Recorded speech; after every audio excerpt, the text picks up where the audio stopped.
Hurricane Helene. Where is the National Guard? Civilians on the front line while the government fails. Hurricane Helene has brought chaos, destruction, and tragedy.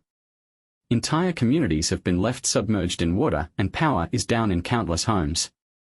As we speak, the storm's deadly force continues to wreak havoc along the Gulf Coast. But the real question on everyone's mind is, where is the National Guard? And where is the leadership we so desperately need from the President? It's been days since the storm made landfall, and while rescue efforts have begun, the question on everyone's mind is, where is the federal response? Why hasn't the National Guard been fully mobilized? What is the President waiting for? Part 1: The President's Role in National Disaster Response. In times of national crisis, the President plays a pivotal role. They are the ones with the authority to direct federal resources, declare states of emergency, and mobilize the National Guard to support local efforts. However, in the case of Hurricane Helene, the response has been alarmingly slow. Despite the devastation unfolding, the President has not acted with the urgency this disaster requires. This failure to act quickly is costing lives. Without the immediate deployment of federal resources and the National Guard, people are left stranded in flooded homes and shelters without enough food, water, or medical care. The President's slow response has left vulnerable citizens in danger, and the delay is unacceptable.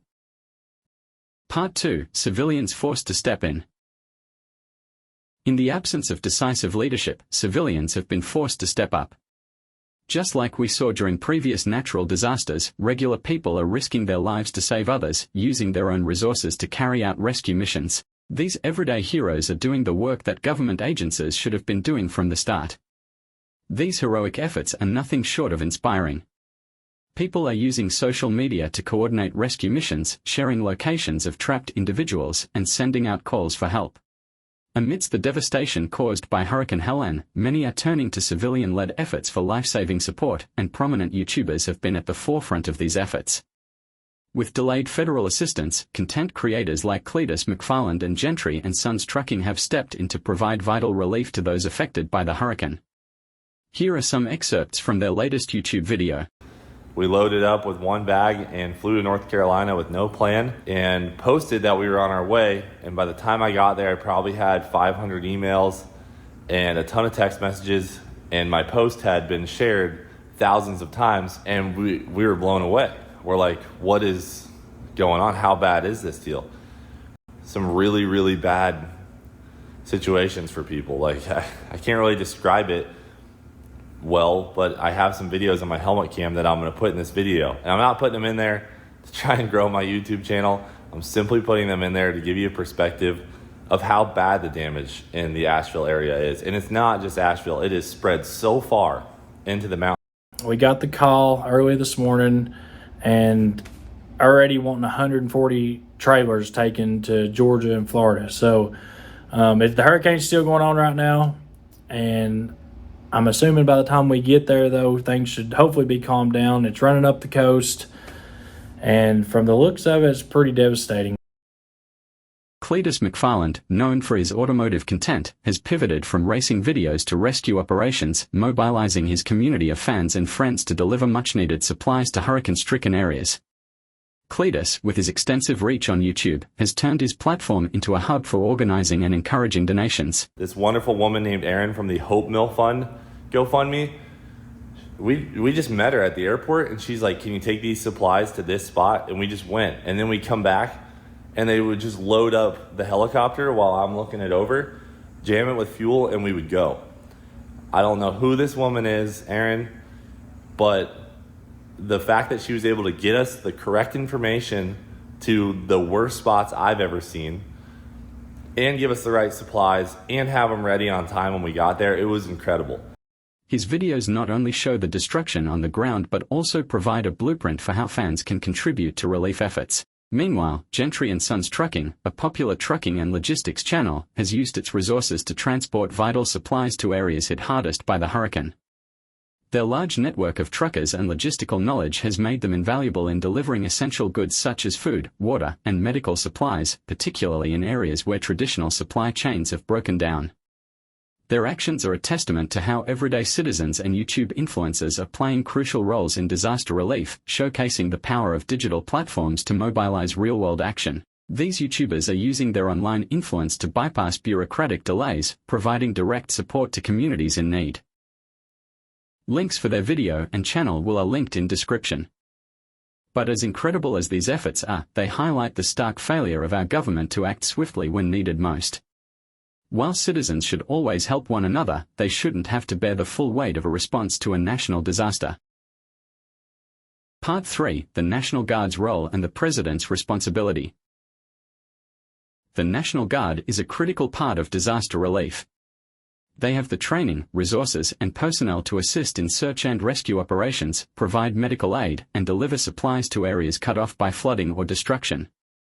But their full deployment requires swift action from federal leadership, and that leadership is missing right now. Every hour matters when it comes to saving lives in a disaster. But with Hurricane Helene, the federal response has been slow, and the president's administration has been dragging its feet. This lack of urgency not only shows poor leadership but also puts more lives at risk. Part 4: How disaster protocols are supposed to be followed. When a natural disaster like Hurricane Helene strikes, there are established protocols in place to ensure a swift and coordinated response. The Federal Emergency Management Agency, FEMA, in conjunction with state and local authorities, is typically responsible for managing these situations. The President can declare a state of emergency, unlocking federal resources and authorizing the deployment of the National Guard to assist in rescue, recovery, and rebuilding efforts. In theory, the National Response Framework, NRF, sets the standards for how federal, state, local, and tribal governments, as well as private sector and non-profit organizations, respond to disasters. Unfortunately, in the case of Hurricane Helene, this process has been hampered. The President's delayed decision-making has caused bottlenecks in federal response efforts. While protocols exist, the slow response from the top has led to breakdowns in communication between agencies, delaying the arrival of much-needed aid. This has left local responders and civilians carrying a burden they shouldn't have to bear alone. Part 5: Media Silence and the Lack of Mainstream Coverage. One of the most alarming aspects of the Hurricane Helene disaster is the media's relative silence.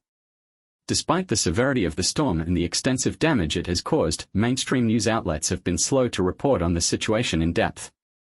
While smaller, independent journalists and social media platforms have been actively covering the heroic civilian rescue efforts and the government's slow response, major TV networks have barely scratched the surface of this developing humanitarian crisis. Many are asking, why isn't Hurricane Helene dominating the 24-hour news cycle, as past storms have? One possible reason is that the coverage is being overshadowed by other national and global issues, such as political scandals, international conflicts, and ongoing economic concerns. In a media landscape that thrives on sensationalism and viewership numbers, natural disasters often take a backseat unless they are impossible to ignore. The slow federal response, especially from the President, may also contribute to the muted attention, as public criticism could damage the administration's reputation further if the media spotlight shines too brightly on it. In contrast to previous natural disasters that received wall-to-wall media coverage, like Hurricane Katrina or Maria, the silence surrounding Hurricane Helene highlights a growing gap between the public's expectations of the media and the priorities of major news corporations. The people impacted by this storm deserve better, and the lack of attention from the largest platforms only underscores the need for independent journalism and grassroots reporting. When those at the top fail to act swiftly and decisively, the ripple effects go far beyond the immediate crisis. If you're watching this and want to help, please check the links below to donate or volunteer in any way you can. This was another video with Bubble and Squeak. Don't give us the shih tzu.